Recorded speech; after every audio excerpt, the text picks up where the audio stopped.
homeschool colleagues. Welcome to Curriculum, Schedules, and Routines.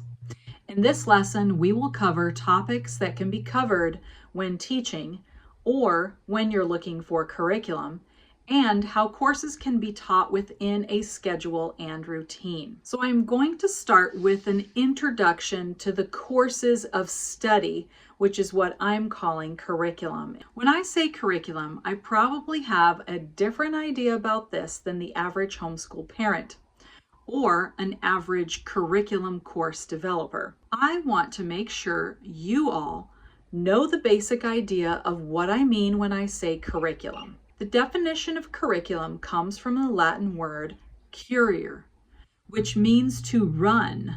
It's a word that is associated with corridor or courier. In its classical Latin form, the word curriculum means running or course, as in a race course.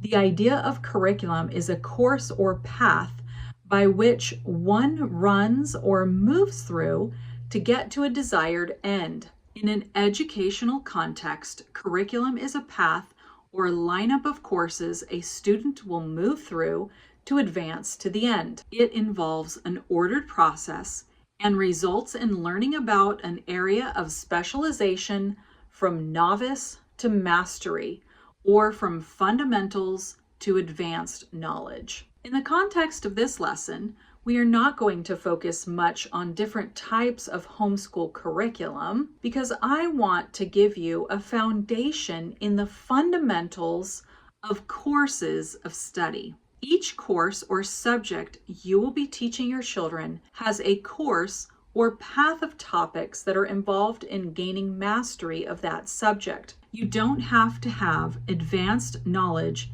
in courses of study, but knowing the fundamentals will equip you to make curricular decisions as you homeschool. My ultimate goal would be to free you of the need to use expensive or elaborate curricula with a fundamental knowledge in courses of study. I hope this makes sense. I'm not against using curriculum. Homeschool parents use it for different reasons. I think curricula can be helpful in a lot of ways. Just know that it is not necessary in every subject or in every case.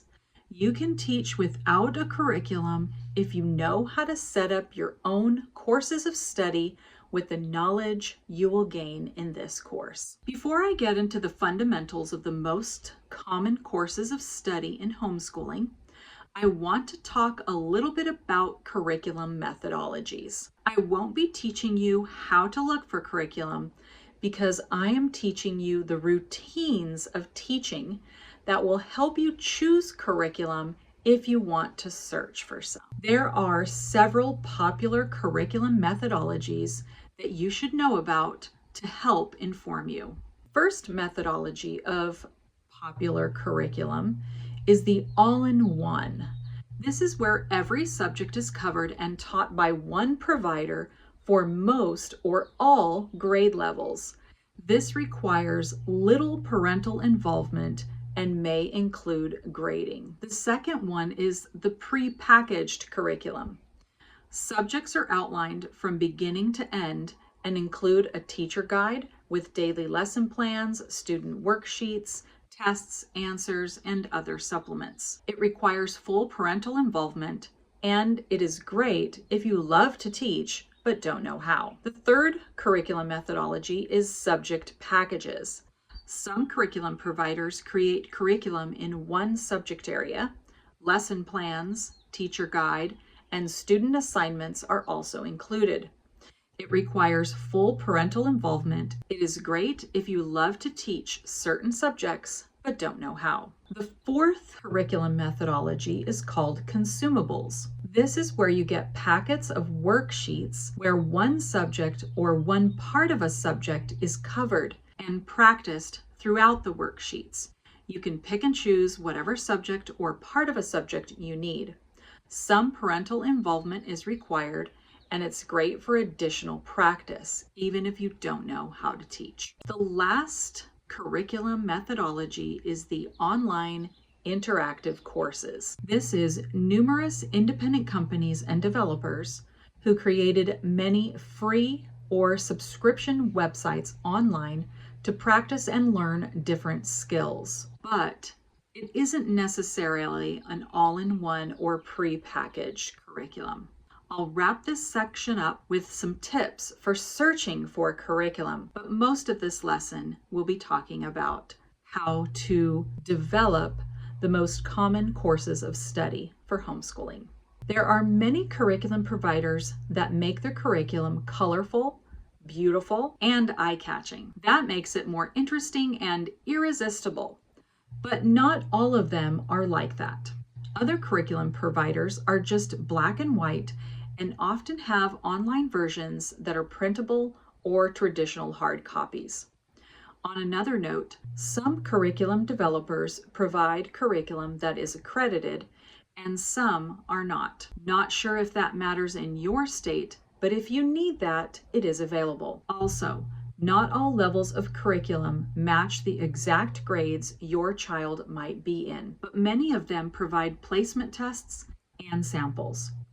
There are even public school curriculum providers that have opened their resources for homeschoolers, so that's nice also. When researching curriculums, limit how much time you spend doing that because it can be all-consuming, never-ending, and definitely overwhelming. My favorite website to research all kinds of curriculum is Rainbow Resource. They have it all. YouTube is also a great place to research homeschool curriculum reviews.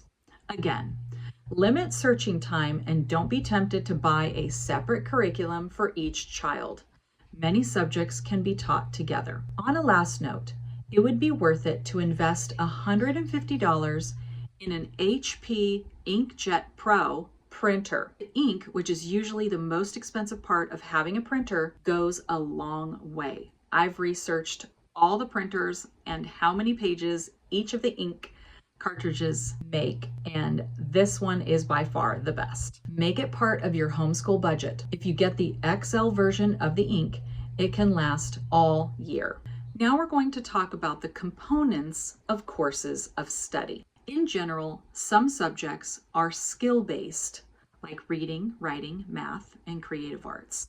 And other subjects are knowledge-based, such as science, social studies, and business. The skill-based subjects are subjects that generally have a sequence that must be studied from year to year, and each year is dependent on the previous. For knowledge-based subjects, topics can be studied in any order. However, there is a fundamental level of understanding in each topic and an advanced level of understanding. So you could be studying the same thing one year, but in the second or subsequent years, you go deeper and more advanced. Therefore, when you study one topic, you aren't expected to have mastered it by any means in 1 or 2 years. The charts I provided here can be used as a guide to what you can expect to teach. Since some topics are meant to be mastered and some are meant to be studied for exposure, you can use the skill-based topics as daily or weekly teaching routines and the knowledge-based subjects as preferential topics studied as often and as deep as you want. At some point in your homeschool career, you will be learning the skills in the skill-based subjects and getting better at each one over time. You'll be able to measure your success as you go. For knowledge-based subjects, you can use them as a choice board. For now, I just want to expose you to a big picture of common courses of study in a homeschool setting. In reading, there are 6 components: phonemic awareness, phonics, spelling, fluency, comprehension, and vocabulary. The next subject is writing. And the components for writing are penmanship, sentence structure, grammar, composition, style, and speaking. The next subject is math. The 4 components of math are numbers, operation, measurement, and problem solving. I want to add a note about the components that I've listed here. If by chance you are familiar with Common Core state standards, you will notice that these components are slightly different than Common Core. The reason why this is different is because Common Core can be an extremely complex set of skills. And I tried to group things together in a way that makes more sense for subjects that you'll be teaching as a homeschool parent. The next subject is science, and the components are life science, physical science, and technology. Next is social studies.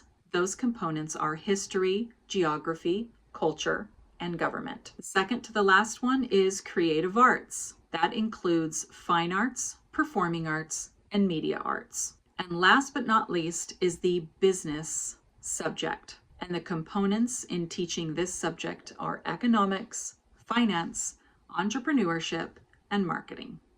If you like this video and want to see more content related to homeschooling from a Christian perspective, make sure you subscribe to this channel and ring the notification bell to stay informed of new videos when they come out. And if you're interested in my curriculum content, teaching resources, or training services, visit my website at theprincipledteacher.com.